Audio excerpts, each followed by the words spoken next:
Good musical morning, everyone. Welcome to Behind the Bench, where we take you behind, beyond, above and beyond. Great start. The repair bench at here. You okay?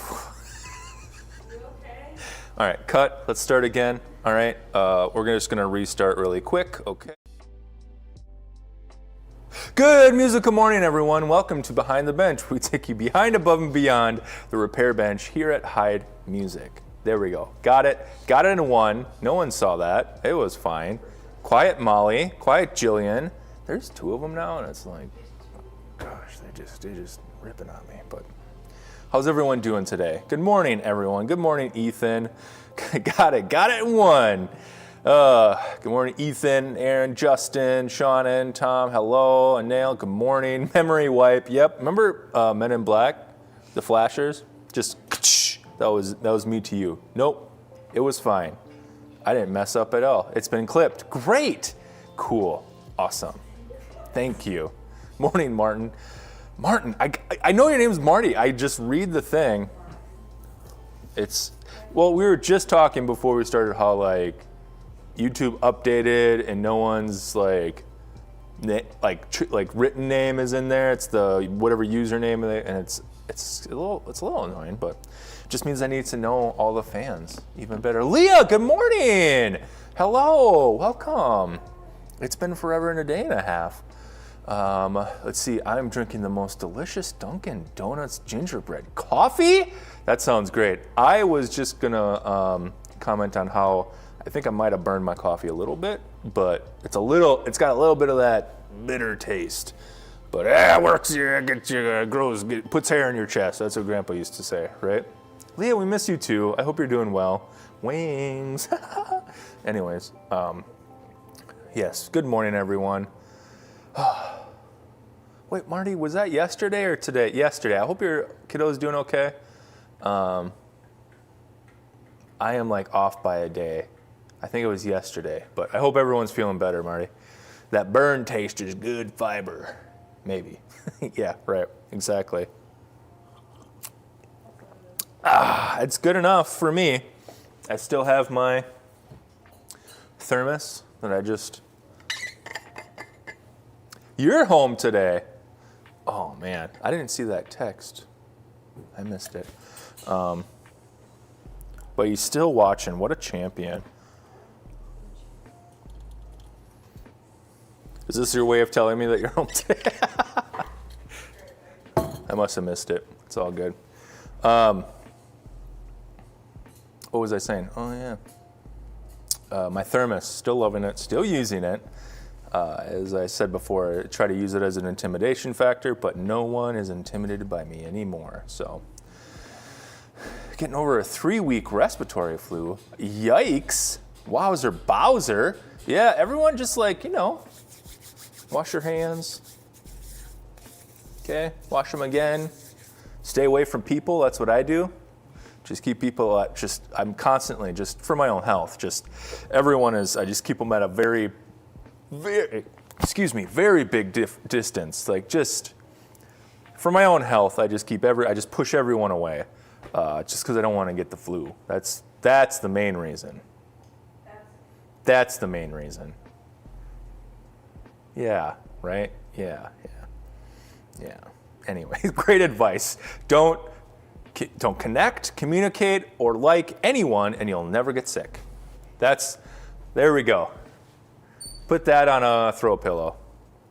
Adam LaGrave, 2026. The less friends you have, the less you'll get sick.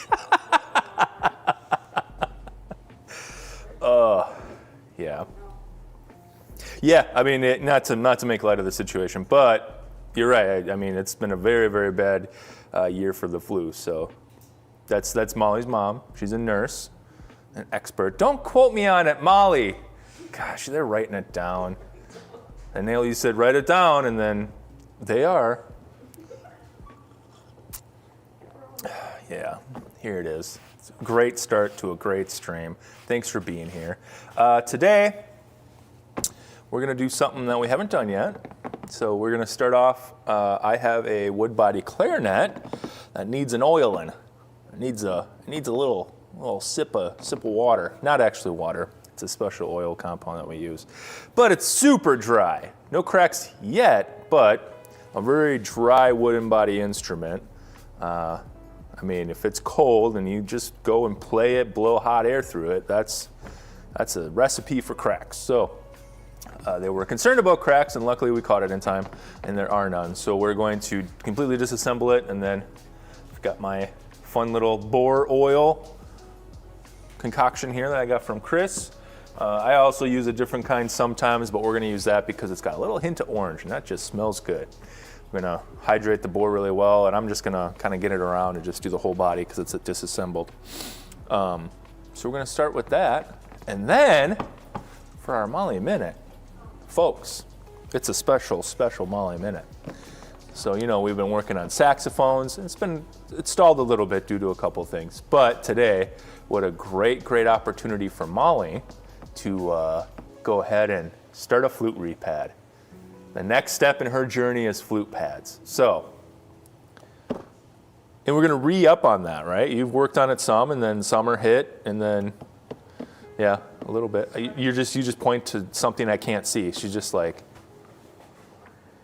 and I'm like, what? What do you want? Yeah, we're not doing that one. We're doing this one instead. I know, it's crazy. So we're gonna do that. It's gonna be very fun. She's so excited. She said it. She's like, I am so excited. I'm so excited, and I'm not at all grumpy. That's what she told me. I'm never grumpy. Well, if that ain't a lie.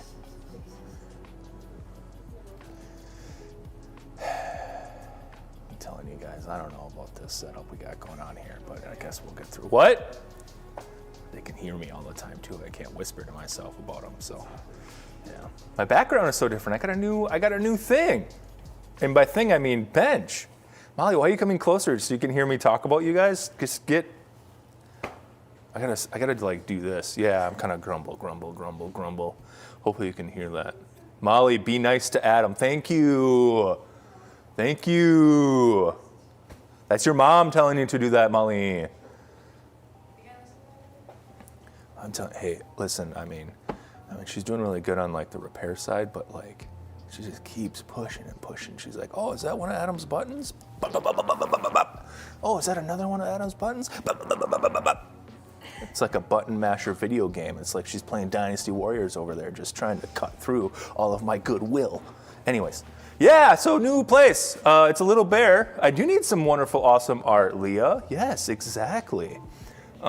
Especially up there and over here. It's sort of filling it up. Oh, I never showed this. I want to show this off. I got this from Jillian. Here, let me turn the light on. Just gonna do that to kind of, you see that? Who recognizes that?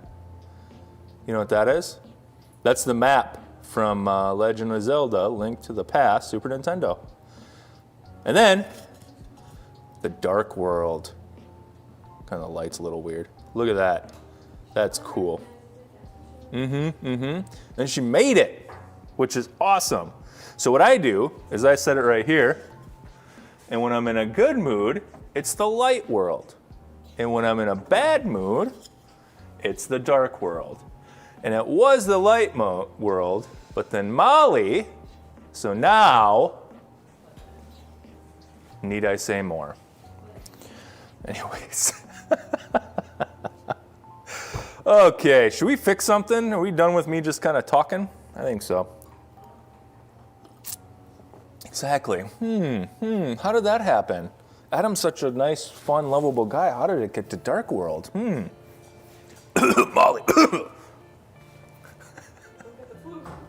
I'm gonna get the flu.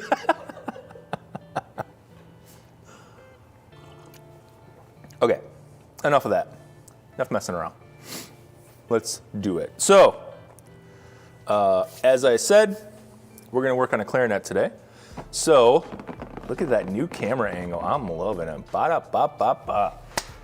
But we gotta take this thing apart first. So let's start there.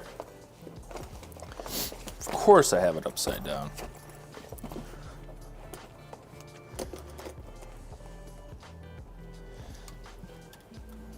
Here we are. There's a note in here from Heid Music, and it's dated 2003. So this clarinet, I think, was bought from us around the early 2000s, obviously early 2000s, but I'm thinking even earlier than 03. So this is pushing 30 years old, you know? Sorry, they're just conspiring. These two making me nervous. Talking about tea. Okay, sure. Spill the tea. So, yeah, now we can kind of tell here. One thing that's very interesting about this is I really found the grain pattern on it super cool and super interesting. Some of it, I feel like it indicated there were some knots in the wood, so that was interesting. But I don't know if we can tell. I'm gonna try to get the right lighting here, maybe. Oh, there we go. Can you see how the grain pattern like kind of swirls around the FC key? I found that very interesting. I thought maybe, you know, when the grain pattern curves, I typically think of knots in the wood, which is not usual.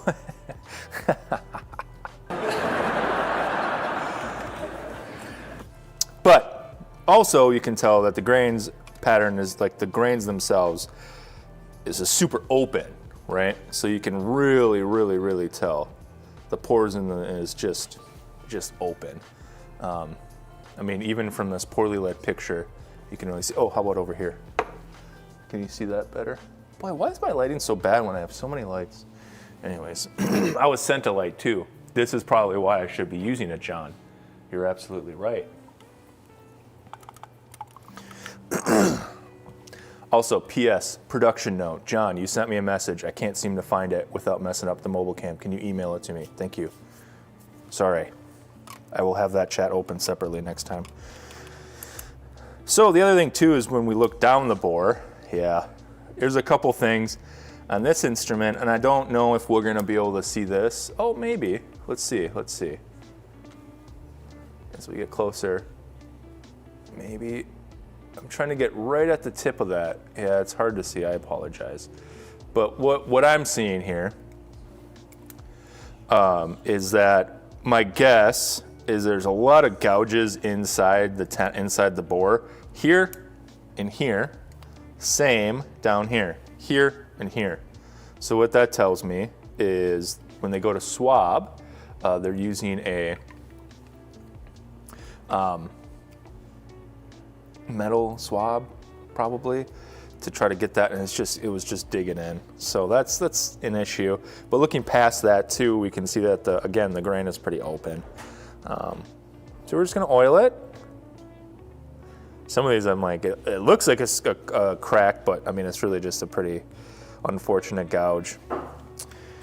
But I mean it's also a 30-plus-year-old instrument, so I mean there's a lot that can happen to it. So. But let's go ahead and just gotta take it apart, eh? Let's do that.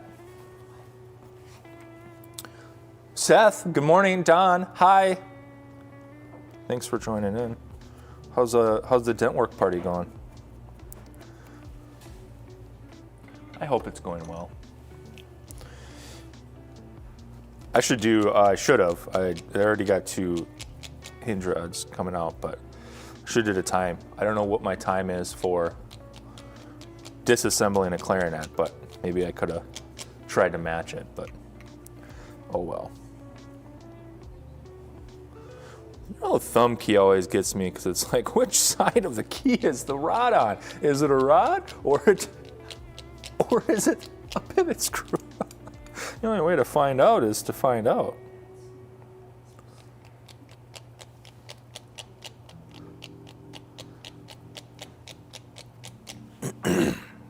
You know,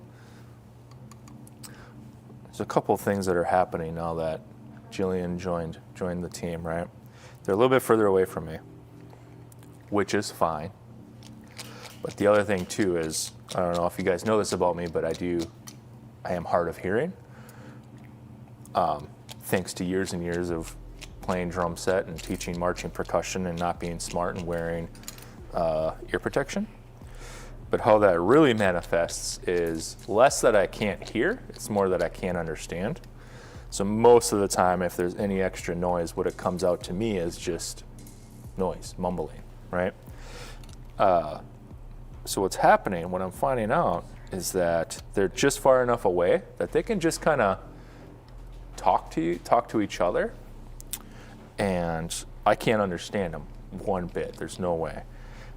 And the way that they're positioned and the way that they're kind of just whispering at each other, it's awfully conspiratorial. Like it's just like they're planning on taking me out or something. We're talking about my broken glasses. And then they say things like, no, just talking about my broken glasses. We were just talking about tea. And then they both kind of like do one of these little smiles at each other, like. So I don't know. I don't know if I'm going to survive this setup. Love my bench though. Wow, love my bench. It's great. Don texted me, that's awesome. I will take a look at it. You wouldn't believe how good. I can't tell if that's sarcasm or not, but I'm going to believe that it's good. I'll have to check about it. Check about it? Okay. I'll have to check into it after because my phone is being used as a mobile camera right here. How fun is that? The answer? Way. Just stabbed myself. I always tell Molly, don't put your hand behind the screwdriver blade. And here I am. This is what I was saying earlier. That's right, Molly. Don't forget it. All right, so we're taking this apart. I can take all these apart now. So what I like to do on clarinet is the upper joint, as I just get as many of the rods, pivot screws, etc. loose, and then I can just go through, take them all out. One thing I really try is, I'm sure I've talked about this before, but when I played and practiced drum set, one of the big concepts was efficiency of motion. As much as you can, and try just when you make one move, whether it's like going from snare to here or to the ride cymbal between things, you want to think about the economy of motion so that the energy you're putting in is used to the greatest effect. So there's often times where like everything's kind of compact and like within reach, and one motion can easily go into two kind of thing. So bringing that concept into repair, I think about that often. So I think about it in a way of, I could unscrew this hinge rod with the screwdriver, get it out, set down the screwdriver, pick up my pliers, take off that one key, right? Come on. Ooh, it's fighting me all of a sudden. That's fun. There we go. Put the key in here in the screw board, put down my pliers, pick back up my screwdriver. That's fine. Or I can do everything with this one tool as much as possible, to the point going as deep as like the clarinet is in this position, right? This plane of work motion. So I get all of the hinge screws that are in that way. So that one, the register key, the A key, and then I switch, right? And then I get all the keys of this way. Then I do this motion. And it's just, when we're constantly thinking about how can we do it a little bit faster without sacrificing quality, that's one thing that we can do. And you develop this, I call it a script. It's like this plan of action that you use every time you do a certain repair on an instrument. So when I take apart a clarinet, I'm not picking up and setting down my screwdriver 100 times. I am just doing all of the work that I can with the screwdriver with that tool in one go. So it's in my hands. It doesn't leave my hands until I can do a lot of work with the next tool. So there, I had done all the screws with this. I can then take my pliers, pull everything out, and now it just kind of not falls apart, but all the keys come off, and we're good to go. Lower joint's a little harder because there's really not that many rods, hinge rods, but the same kind of concept. I can get a couple of these screws to come out in one go. And I'm not worried about taking the keys off so much as I am trying to get as much of this work done in as I can. But again, it's not as effective here, because of the way the keys are layered and how they're put in, we do often need to pause, take a key off, and then we can continue on to the next one. So slightly less effective on the lower joint, but on the upper joint, super effective. And even if it's just thinking of those 1, 2, 3 keys on the lower joint that help it go that much faster, over my career, I'm gonna take apart, I don't know, a numberable amount of clarinets. And if I'm just a little bit faster on each one, as opposed to doing it a different way, over my career, I've probably saved a ton of time doing this. Hopefully, that's the goal. I'm gonna take that off. So, anyways, there's my spiel about economy of motion. And developing a script. What am I doing? What am I doing? Who am I? Where am I? There we go. It's like with saxophone, I always say I personally start at the bottom and work my way up. That's my script. That's what I'm doing, right? Boy, this is just focusing, unfocusing. I don't know how to fix that. But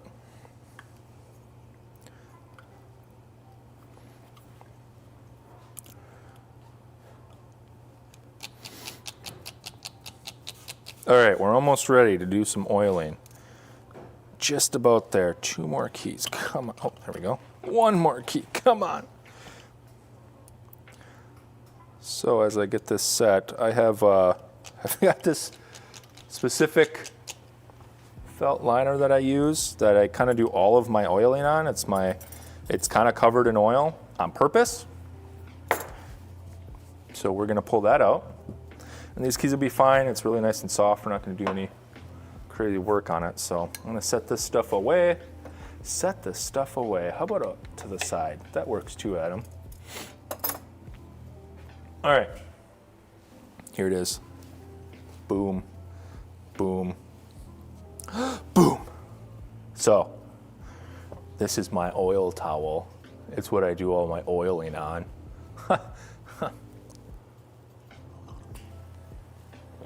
And it's a pretty simple process. It takes a bit of time. First thing I'm gonna do is just take a little bit of time to clean tone holes and whatnot. And I just typically use Q-tips, which I'm running out of. You guys got Q-tips over there? Can you just hand me that box up there, please? Well, I asked the shortest person to get the thing that's super high. Sorry, Jillian, but thank you very much. I like Q-tips. I use them a lot. I think they're just a really, really useful tool. And they're fairly cheap, and they can just do a lot. It's cotton. If you're careful, you're not going to scratch anything. You could if you're not careful, just like anything else in this industry. If you're not careful, you're going to mess something up. But, excuse me. But I'm going to start by just doing like a dry clean here. So we just get into the tone holes, get some of the grime. Luckily, this is really not that bad. There's other processes you can do like with this, but this is how I typically, and I'm not doing a full flush on it. I'm just like I said, oiling, but I want to clean it a little bit, right? So if anything from my personal repair pride. Because here at Heid Music, we really take pride in what we do. So again, I'm just kind of going through cleaning, getting the gunk off. And you would be surprised at how much gunk gathers on a clarinet. It is wacky. It really is. A little bit of the dust off. Yeah, there we go. So, pretty good. Really isn't that bad. The places that gunk really builds up on are these chimney spots, right? Where they're open holes and your fingers cover them. What happens is kind of over time, your finger kind of scrapes against that chimney, and then there's a buildup from your finger gunk. That's where I come in and I clean it with a smile on my face. sometimes this stuff is gross. It's fine, I get it.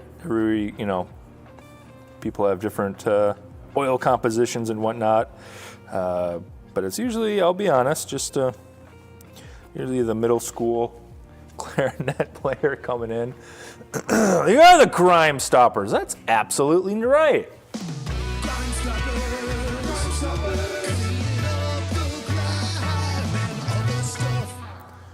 We stop that grime every time.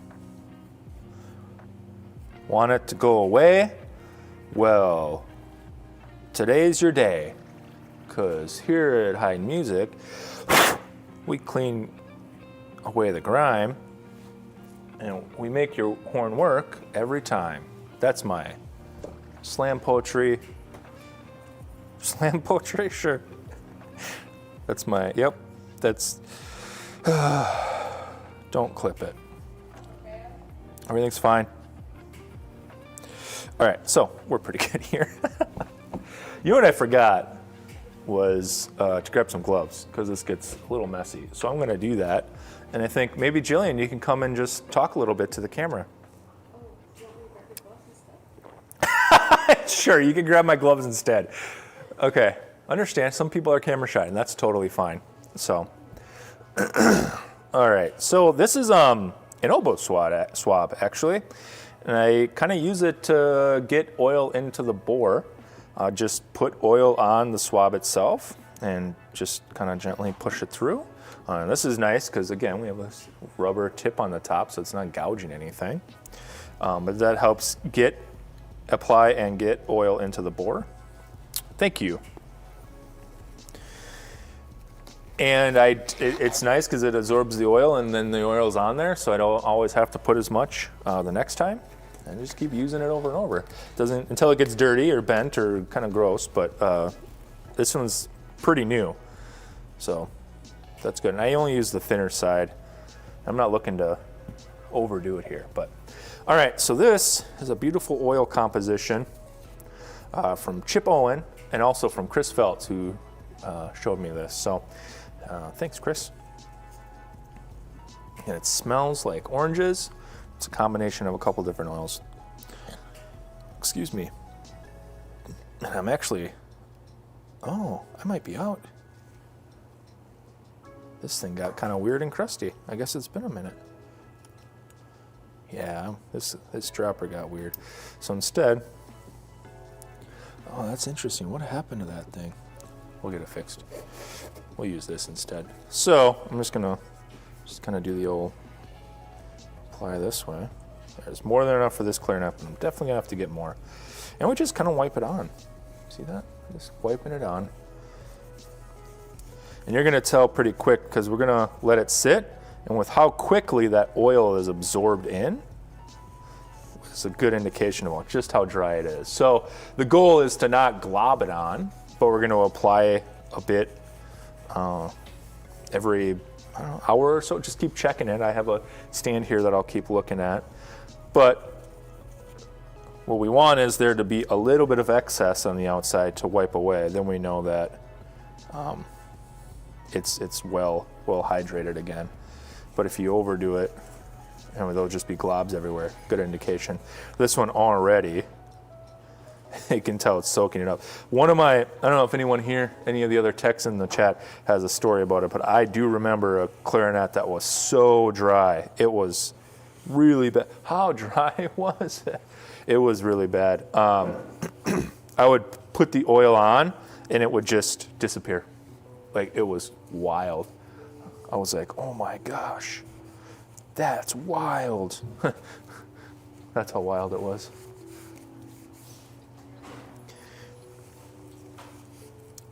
Just gonna say how these kids in here just don't appreciate my jokes, but I have a story about jokes and kids. My son Cody, who I've talked about, who is right there on my tool stand, old. Yeah, I'm always giving him good puns and dad jokes and stuff, and he's starting to laugh at them. And the other day, recently, he goes, "Dad, I get your jokes now." I'm like, good, I'm glad. Usually I would use the dropper for this, but again, my dropper is weird and it kind of something happened to it. Here's a trick for applying oil to clarinets. Think of it in segments or quadrants, right? And when you're applying the oil, go in the direction that the spring is going in. Meaning if the spring's this way and the pointy edge is here, don't wipe this way, because what's gonna happen? You're gonna stab yourself. Wipe this way, because you're not gonna stab yourself, okay? So here we got the 2 of these springs going this way, so I'm applying the oil, wiping this way. As we get up here, we have 2 springs that are going this way. So I'm gonna switch motions, and in this little quadrant, I'm gonna wipe with the spring so I don't stab myself. Makes it go faster, it's more efficient, and incredibly less painful. By like 100%, actually. Because if you had to choose between stabbing yourself with the spring and not, I'd imagine most of you would say, yeah, let's not do that. So, going with the springs helps that a lot.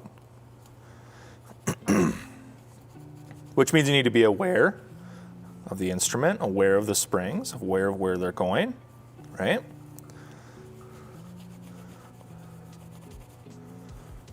A little bit more. I'm almost out. I gotta get more. Chris, I'm almost out of oil. Look at already. Look at dry. See that? Jeez Louise, Papa cheese.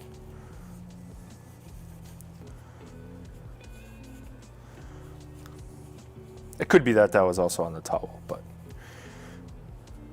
probably not. This is where I'm really gonna miss having the dropper, but we'll get it fixed. So this here is just this is my old saxophone screw board, and I just turned it into a stand to hold up my instrument. So when I set it down, I put this in and it stands upright. Beautiful, look at that, right? Cool. But I just have it off to the side. No, this isn't, this is soaking up oil like wild. That's great. So let's get the inside a little bit. Let's see if I can do this without overdoing it.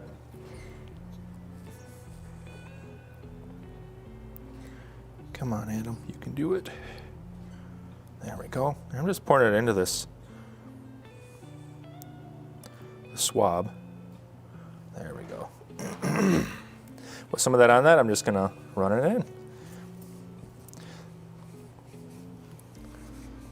Good, do it from both sides, gently. Looking down, perfect. Oh yeah, that's good. There'll be a little bit of since this is still a new swab, there's a little bit of that felt that kind of gets left behind, but we'll get that cleaned. And I put this underneath because sometimes there's a little bit of dripping out, and I'll just use that now. And those little corners that I wanted to get a little bit more into the tone holes, this works really, really well to just kind of gently scrub in. And there's still a lot of this that's just soaking up oil like crazy. That's great. That's good. It means it needs it, and we're giving it. It was thirsty. So, with that, gently getting it. So that's kind of, it's not a lot on there, but you can see there's a bit of a sheen, and that's what I'm looking for. And we'll see how long that goes. Yeah, I got to get this thing to clean up a little bit. So since this has already got a good amount of oil on it, we're going to get the bore right away for the lower joint. Good. Nice. Since we're here, we'll just get the tone holes quick. Again, if I had the dropper, I got to get that fixed, sorry. I would just drop a bit into the tone holes here, and I would use a Q-tip to spread it around and pick up the excess. But we're improvising here using this, and it's working just fine. Even just a little bit on the inside. I don't like that as much, but. All right. Moving from that, we're gonna get just because we're here, finish it up by the barrel and the bell, and we're gonna put these on our stand so they sit upright, although the bell was pretty good. Yeah, dry spots on the bell too, that's great. It's good, this is good, this is what we want. We wanna see those dry spots, so. All right, we'll finish this up. This will be quick. And then we just let it sit. And we let it soak up that oil and rehydrate and get happy again, right?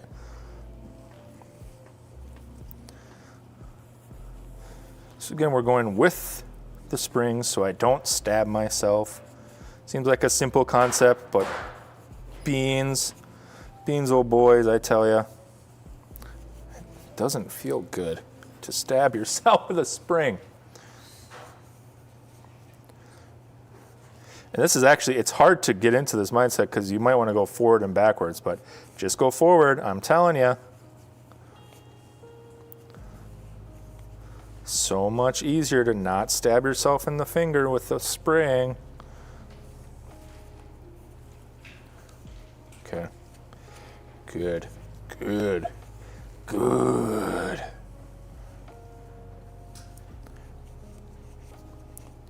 Look at that. Okay. Yeah, so this is about ready. So we're just, again, the next step of this is letting it sit.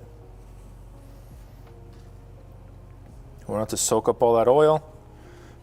I want to see dry spots. There will be. I already need to do the bores on these, but that's kind of it for now. After we see it stop soaking up, when those dry spots go away, when we apply a layer of, or a bit more of the oil and it doesn't get sucked up, then we know, okay, this is where it needs to be. Then we do cleanup, then we wipe it up, get all the excess oil off the outside, off of the inside, make sure it's nice and clean and good. Then we know that's nice and hydrated. You know, honestly, usually it doesn't take that much, but this one is really, really, really dry. So we're gonna give it time. It's like being at a spa. This is a wood clarinet spa day. We all love a spa day. All right, good. So why I like using this cloth and having it only be oil, I just put this here and I fold it up and I fold it up and boom, I don't have to worry about it making a mess. That can just hang out where it's at. Take these off, boom, boom, love it. Great, well that was fun. So that's how I oil a wood body clarinet. It's pretty straightforward, it's pretty simple. The baseline of it is just take it apart and get oil on it and let it soak it up, let it rehydrate. Wipe away the excess, put it back together, make sure it plays. Good to go. It's good to have that happen often, especially if you don't have, one second. In fact, I got another clarinet over here hydrating. These, I really like these. There's a million different versions of these, but for wood body instruments, orchestra, band, guitar, right now you need to be hydrating them, because if you're not, it will promote cracks. When they dry out and then you play them, that's what helps promote cracks, and then we don't want that. So buying things like this is a hydrator. You put water in there and you adjust here and it lets it out at certain degrees. There's hydration packs you can buy. There's different things for orchestra, guitar, band. We have a variety also at Heid Music that you can purchase, but you need to have those. You have to have those in the case. Even better if you can keep your wooden body instrument in a more hydrated area, climate-controlled area. But if you don't, cracks will form. On an orchestra, the split Bravado packs are the best. Love that. I like these, the Humostat things. They're all wonderful. Cracking Chrissy, yes, a new villain. Oh boy, I thought I was gonna do like a pretty cool ad about things you can buy at Heid Music, but yet again, I failed.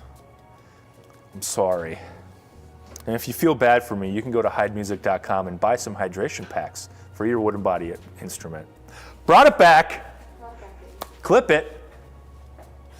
Anyways, but for real, especially right now, especially in the northeast where we're at, when it's cold and it's dry out and the heat kicks on, which makes things drier in these environments, Hydration packs are really, really, really what you need, okay? Make sure you're doing that. Hydrate your instruments. Just do it. You love your instruments and they love you. Give them a spa day every day at heidmusic.com.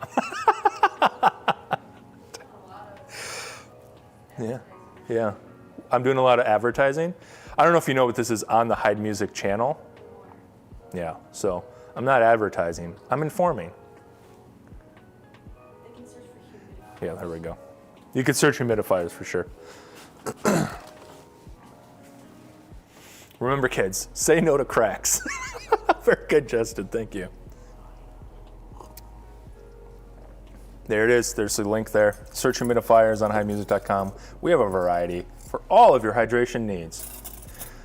And sometimes we have swag that you can get, like a cup for your own hydration. Sometimes. Anyways. So, next is everyone's actual favorite segment. It's where I stop talking and I sort of talk a little bit over someone else's shoulder. Everyone's favorite moment, the Molly Minute.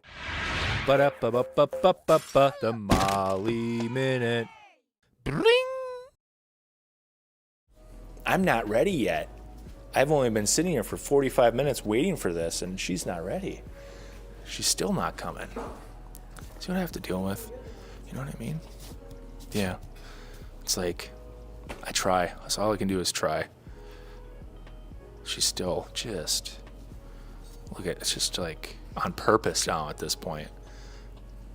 No, Adam's got a vamp for a while I wait and look for my tools. It's not like Adam has every tool I would ever need also. Screwboard. I don't have one of those.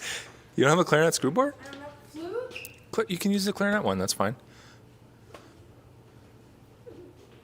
There's a significantly less screws on a flute. I think I might have a flute board in that drawer, by the way. I'm not sure. I never use it. So anyways, how about we just try this again? Ba-da-ba-ba-ba-ba-ba, the Molly Minute. Bring!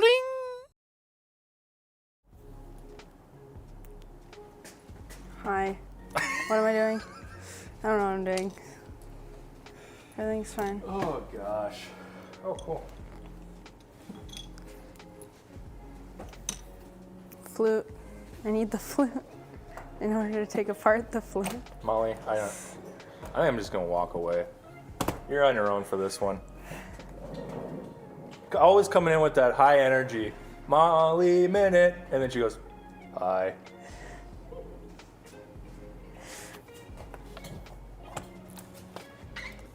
Also, Yeah, what's up? Jillian said we could use Oh, her flute board. How neat is that? I usually. Says she loves your hair. Oh, thank you, Leah. Bringing the energy as always, Molly. I know, I'm great at this. I don't know what you're talking about. This What is are you a doing Yamaha. today? I was just gonna say. Okay. I'm repadding this flute apparently, and I found out about this less than an hour ago. So, yeah, we're gonna take apart flute completely, entirely. And Do you want to use this or do you want to use this? I'll use my clarinet one, Okay. just so yeah. Set it off to the side so people can really see. That's, This one's pretty simple. The disassembly is a lot easier than the reassembly. So. yeah, it is. It's a Yamaha, an old Yamaha. Yamaha. Yamaha. Yeah, it isn't old. Hey, Chris, check this out. I don't know if you saw it, but it's one of these old Yamahas, huh? How cool is that? This is a Real great case. I love this case. Should bring it back. It's got a handle that won't break. It's the only case I've ever seen for a flute case where the handle's on the side and not, or is on the shorter side and not on the longer side. Some flute cases They just don't make have. them like that anymore, you know? They do not. They sure don't. I Only am the just flute taking. player. I play flute. I've got a flute. I do have a flute. I'm fine. You know, you guys are ripping on me. That'll be okay. I'm not. I didn't say I was okay. I never said I was okay. I just asked if you were okay. Yeah, I know.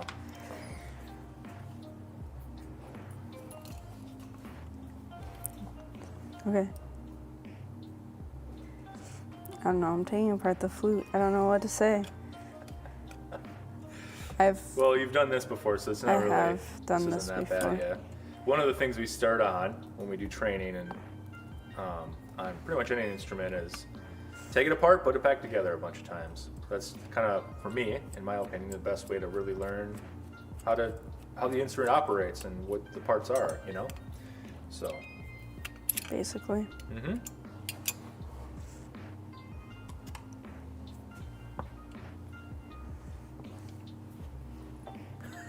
Keep going.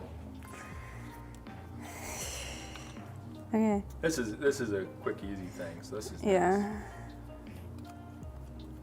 And yes, you did just find out about this today, but I didn't think about it until today. What a great opportunity for you. You were just saying we got to get back to flutes, and you're absolutely right. Because you're making great strides on saxophone. I'm not worried about it. So we got to see where you're at with flutes. So let's see where you're at with flutes with a repad. An old Yamaha, but still a good Yamaha. Yeah, I like Yamaha flutes. Michael always makes fun of me for liking them, but He does rip on you for some reason. it's okay. I'm not worried about it.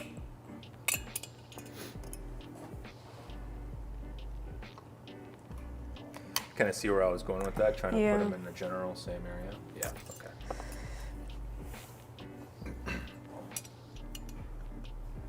Be confident, your mom says. Gosh, Molly.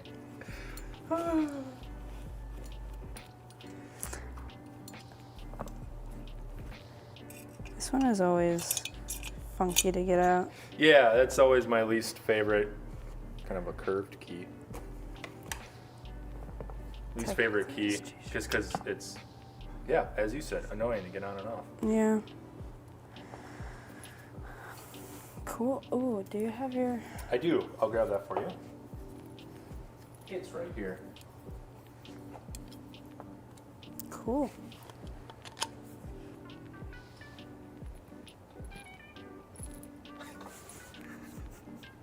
Everything's fine. Oh, Molly. Why do you like Yamaha flutes? Chris asks.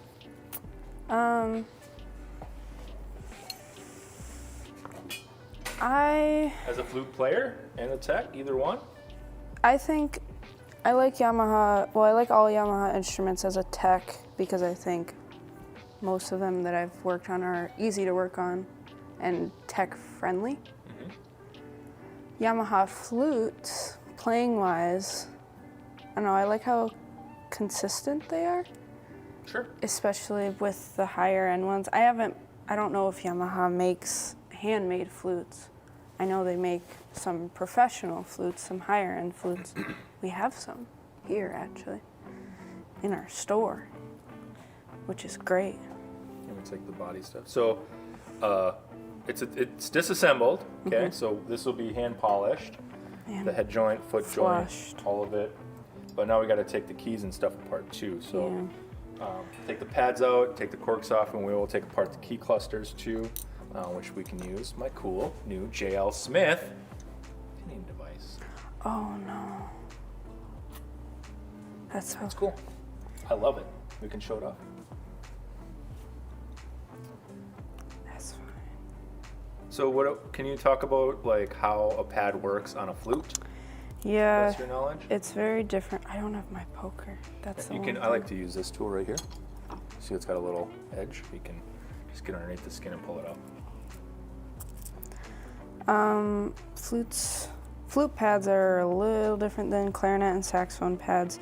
Clarinet and saxophone pads are held in by some sort of glue, whether it's shellac or hot glue or whatever it is. But flute pads are actually technically screwed in to the key cup, there's this little, there's a little plate and screw, a washer and a screw, and it holds the pad in. Because inside there's a spud that's... Yeah, it screws into the... forward, there you go. Screws in there in the middle and holds the pad in. And to level it, since there's not glue, we use little pieces of paper called shims to level the pad. And that's that. Easy as that, right, Molly? It's so easy. It's so easy. It's so easy. Yeah. It's simple. The concept is The simple. concept is simple. You just have to put Practice, the right... maybe not so much. The concept is very simple. All you have to do is put the right size shim in the right place on the pad, and it'll seal it. Here a little bit more for your work, if you can. Concept is very simple. Doesn't matter if these get messed up. Oh, you want to keep the sizes the same, but they can be a bit interchangeable. But you'll notice, like, these ones are bigger, Yeah, right? So you wanna because make sure that's those- the foot. Yep. Yeah. Actually, some of the flute pads are There actually are Glue it floater on. pads. Yeah, how many? 3. 3. Good. Little pokey is in little guy. This is not a little boat. Little pokey is in little guy. Yeah.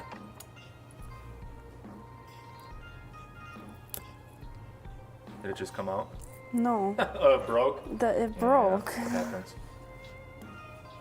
Try to get the It's cardboard. fine. Yeah. Shellac. There we go. Yep. And it comes out, shellac can become brittle over time. Very easily. And then the trail keys are also. Right here.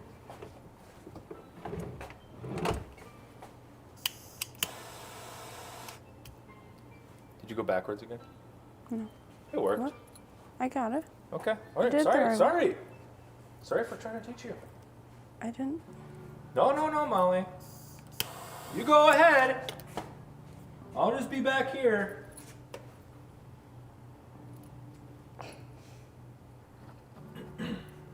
Okay. Gotta get the old shellac out.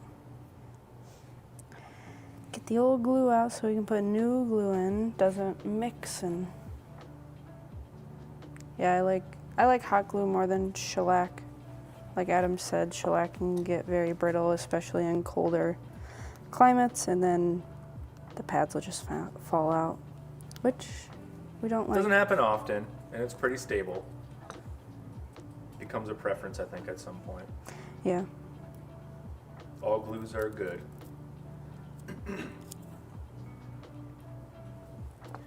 Before Chris yells at us.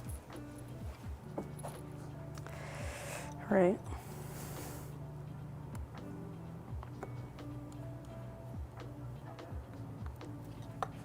I don't know what I'm doing. No, I do know what I'm doing. You know what you're doing. I just don't know what to talk about. Do you want to talk about flutes and how you feel about, except super glue? Fair. Chris, great point. Don't use super glue. Please don't use super glue. Don't use super glue. You can't heat that stuff up. Don't use it anywhere ever. No. Well, no.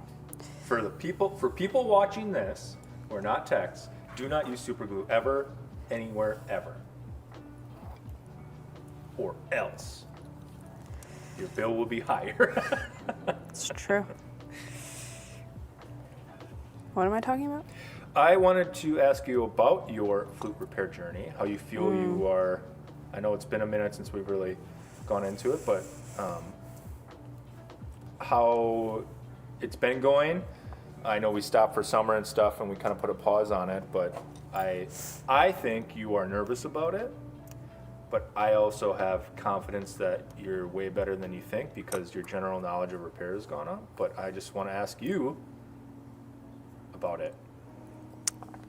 I am nervous about flutes because I've I've had a lot more trouble with learning flutes than I have clarinets or saxophones or brass or any of that. And I haven't done this in a while, and especially with flutes, it's been more off and on with learning.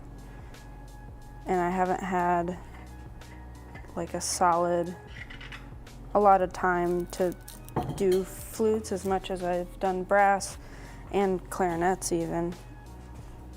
I'm confident in my brass and my clarinet work, and I'm getting there on saxophones. And I just haven't done a lot of flute stuff, and I think flutes are my most challenging instrument that I've had to learn. And I want to be able to do everything on my own, so you don't have to worry about me doing things. Okay, fair. I mean, that's why I'm here. I'm learning, trying to do everything I can, learn everything I can about this stuff. I don't know. Yeah, I was just curious how you're viewing it, and you want to do it, but then you don't want to do it. So I just want to check in. I do want to do it. I just also... I'm nervous and scared. Yes. Especially with flutes. Some things on flutes I'm fine with. Like the 3 pads to float.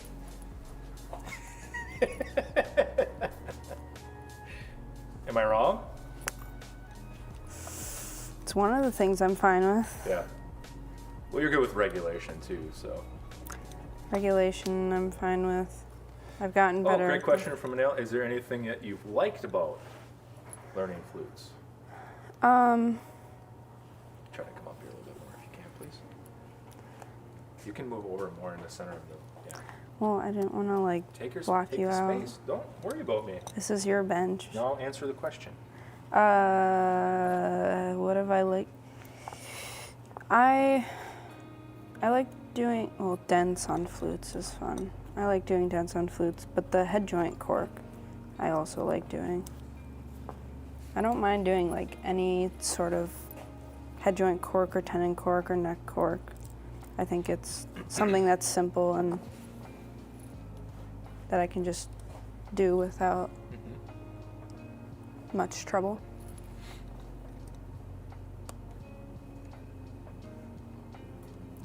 I like play testing the flutes. Sure, yeah, well, you like playing flute. That makes sense. I'll play test all of the fancy flutes. Hey, Chris, if you need someone to play those fancy flutes. Well, I'm pretty sure Chris plays flute really well. I know he does. I just want to play all the fancy flutes.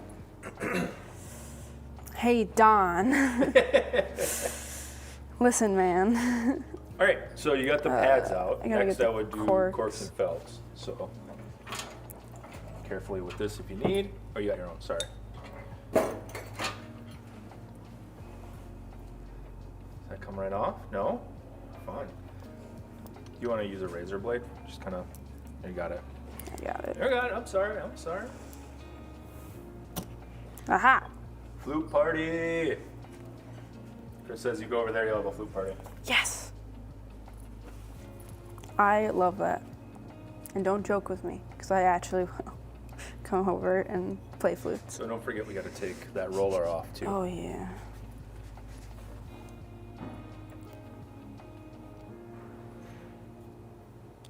Oh, no. That roller will oftentimes get kind of bent, but I think it's good on that one. Yeah. It was just stuck a little bit. Gotcha. Come on. Everything's fine. I didn't break anything. I promise. I didn't break anything, I promise. I haven't broken anything in my life. That's such a lie. Wow. That's such a lie. Big words. That's such a lie.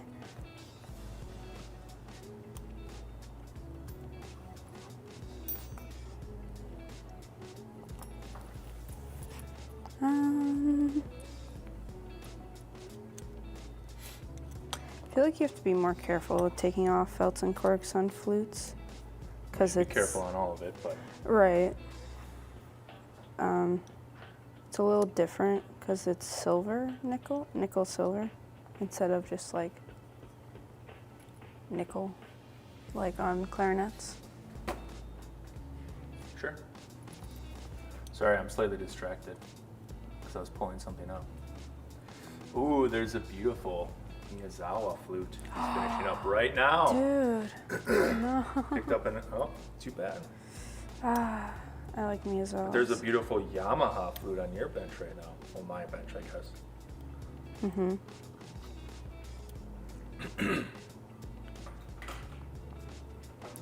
Miyazawas are nice. Miyazawas, Miramatsus, Sankyos. Brandon? What is that? Chris, what's that flute company? It's not Burkhart, it's like Brandon? I can't remember now. I played one and I like really liked it. I played one at Flute World. Cool. Flute Center. No, not Flute World, Flute Center in Chicago. That cork almost flew up into my face. I love when that happens. I was almost attacked by cork. Brandon? Brannon flutes, that's what it is. I like those. They make nice flutes. Do you know enough about this to talk about it or no? I know about it. Okay, I don't that's know. Not confidence, so I'll talk about Okay. it. Brennan Brothers, technically. Okay.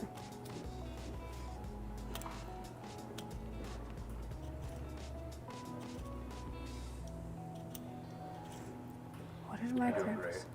I'm doing great. This is the kind of, I'll be honest, less exciting, boring part of a flute repad, but it has to be done. Plus, you get to see A bear flute. Oh, there's still. naked flute. Look at that. Isn't that cool? I love showing people that, like that aren't a tech and don't see that. Yeah. Just being like, hey, look, it's your flute. And they're like, What? Where's all this stuff? right. Like, I Clarinets, opened the case flutes. and it was like that. It's just It's a just bald. bald. Yeah, right. It's bald. It's That's good. bald now.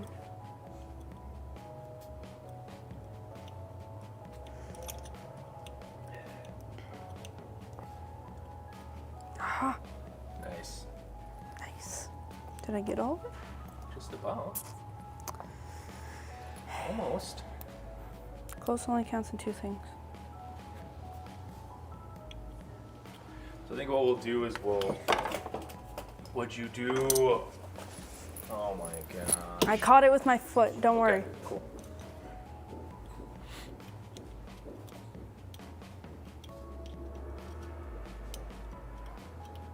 Everything's fine. Good. As far as taking the key clusters apart, I think we'll do one of them right now on camera, and then that'll probably be it for today. But let's go ahead and take a look. Oh, what's an easy one? This will be super easy to take out. Okay. So I think what we're gonna do is I'm gonna kind of come into your area, Molly. I'm sorry. I'm gonna do this. I'm gonna see what we're working on really nicely. I'm gonna take this. This is the J.L. Smith pin tool. I forget the actual technical name. Pin remover. Pin removal tool. So, I think what the best thing to do maybe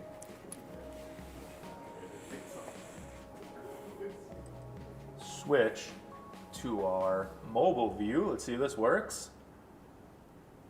There we go. We're gonna lose our music, but that's fine. It's a little dirty. Sorry. Can you see if is that crazy? There we go. So we're gonna take out this pin here. Mm-hmm. You can see here. There's a pin right at the top of this. See that? Ooh, come on, focus in. There's this knob right there. It's a metal pin that holds this in. And what you do is just kind of knock it out.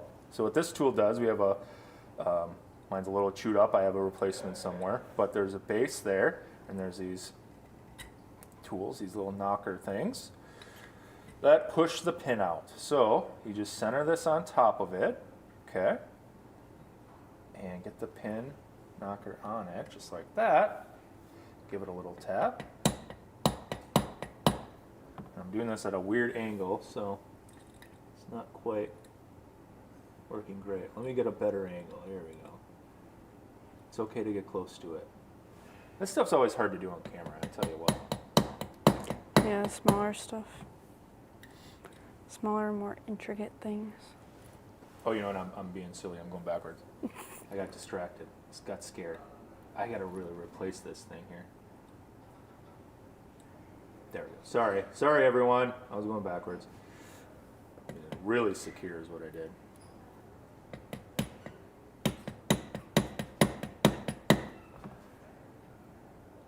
And we push that through, and we should be able to pull that right out. Let's see if we got it out enough. Can we see? Is that coming in through enough? Yeah. Hopefully. Let's see if that comes out. A little bit more. So we got different tips too. So this one I like to use. It's a little bit indented here. And I think I talked to Chris about kind of adjusting it a little bit and filing it. So that's nice. So I did that. But this one needs a little bit more of a pointed edge. What you do need to do is aim really good with that, because you don't want it to go. I could do it the other way, but I want this to work nicely, so the key's going to cover it a little bit. Here we go. Right on there, little tap. Come on. Again, I got to replace that. I think I have one sitting somewhere. See if that takes it out. Come on. It's really fighting me today. That's my tip. Oh, I got another tip right here. Here's another one. Let's try this one. It's been a minute since I've used this. I feel like last time I used this on camera, I was fighting it too.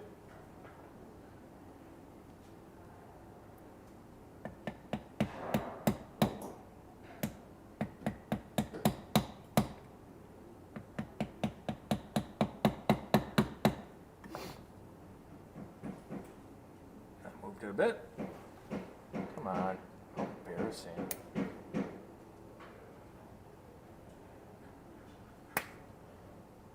Boy, it's just fighting me today. These are the small nitpicks too. I know. These usually come out really easy, and of course I picked the one that's going to be tough, and of course I'm doing it on stream. Come on and move, buddy. Come on, pal. Wow. I think that happened.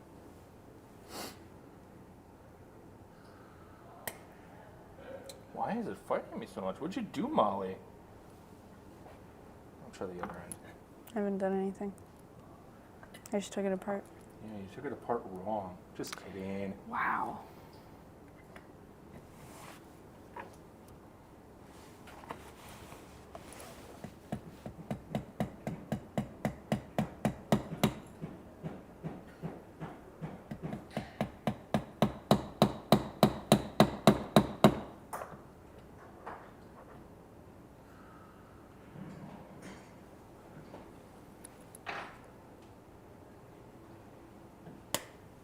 Jeez Louise.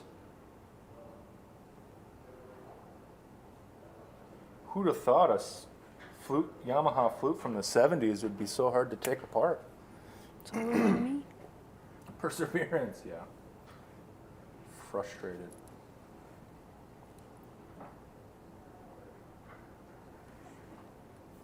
I don't want to break the pin, that's the thing. Sometimes I will, if I can get it pushed forward a little bit, it'll at least loosen it so it comes back out. So let's try that.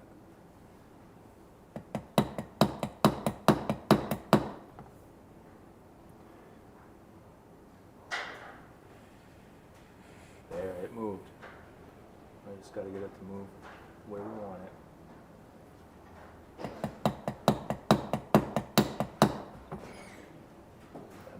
this should pop right out. Come on. Oh, come on. Oh, there we go. Okay, it's coming. There we go. Took a minute. We got it. See the pin here? That goes into that hole. Now this key will come off. Should come off. The pin's out. Just like that. And then actually, this hole, see the drill key? Yeah, I'll back it up. Drill key like that. The whole rod will come right off, just like that. Pretty cool.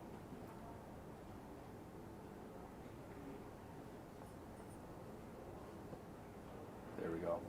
What's nice about this is, well, one, when we flush it, we don't really want to always flush it with the keys on and get all the water in there, but you can oil it, clean it, stuff like that. So we will do that then to this key cluster, right? Boom. Yep. We will then also do that to this key cluster. And that's it. Those are the only key clusters that we do that to. So, great tip from Chris. Yeah, I saw that. Corrosion cracker and a little split tip soldering iron. Yeah. I will also use sometimes my electrode if I don't have a split tip soldering iron, but that works too. I don't even know what that is. Split tip soldering iron. It's like it's kind of like our electrode, kind of. Is it the thing that Matt uses? Kind of. Okay. Yeah, similar to that. So, all right. Ba-da-ba-ba-ba-ba-ba, the Molly Minute. Bring. Dings in the chat for Molly, everyone. We did it. Oh, I heard someone else clap. That's great. I love it. I feel like every time I try to get a pin out on stream, it goes terribly wrong. Although that one went right. Just took a little effort. You just got to be careful because you don't want to like go at it too hard and you'll just mess up the hole that it goes in, and it's you don't want to do that. So a little bit of patience, a little bit of follow through. Don't just hammer at it because you'll mess it up. So, anyways, hey, really quick, folks out there, we do have a really cool repair promo going on right now. If you bring in your repair starting today, the 15th, January 15th through February 15th, you bring in a repair. That isn't obviously not something that's covered on our M&R repair services because that we'll take care of that anyways. But a personal repair, you will get automatically 10% off the labor. Yep, 10% off if it's checked in between January 15th through February 15th. 10% off your labor up to $50. That's a lot right there, folks. I mean, that's a really cool, really good deal. In addition, though, you'll get a coupon. A coupon for $10 off accessories and prints, anything over $50. So, I mean, that's like $60 back. What a deal. What a deal, what a steal. And you'll get your repair back very, very quickly because our turnaround time is wonderful here at Heid Music. And we'll do a great job and you'll get a discount. And then what a great time to get ready for solo ensemble season, spring season. We got marching season coming up. Get your instrument into the shop now. Get it ready for the spring that's a spring repair deal. Get your instrument ready for the spring concert season and just do it now. Because you don't want to wait until tomorrow is my performance. Oh my gosh, none of my keys work. And my trumpet, none of the pistons go down. And my bell goes this way when it's supposed to go this way. You know, maybe don't wait until the day before your performance to do that. Because also getting it in now, practicing on a really, really well-tuned and working instrument, it's just going to help you play way better. Because you might be playing through some problems right now on your instrument, and when you fix it, it's going to react differently. You are going to play differently.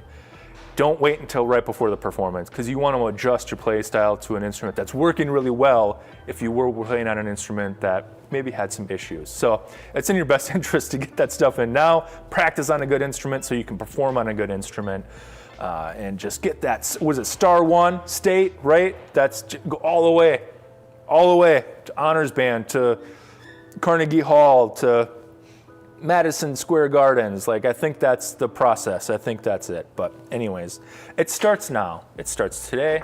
It starts at Heid Music. Clip it. Was that good? That was good, thank you. Anyways, I think that's gonna be it for today. Molly's gonna come get this flute off my bench so we can get some other stuff done, but I think that was a fun stream. Thanks for joining, everyone. And we'll follow along Molly's journey. Actually, she's gonna work really hard on this flute off stream, but we'll check in next week. Look at, yeah, I gotta get this replaced. Look at that, just straight up broke, so it's okay. I got replacements, I think. Distracted. Anyways, thanks for hanging out with us. We'll see you next week on Thursday. And as I always say, oh, keep her going, keep her good. Bye.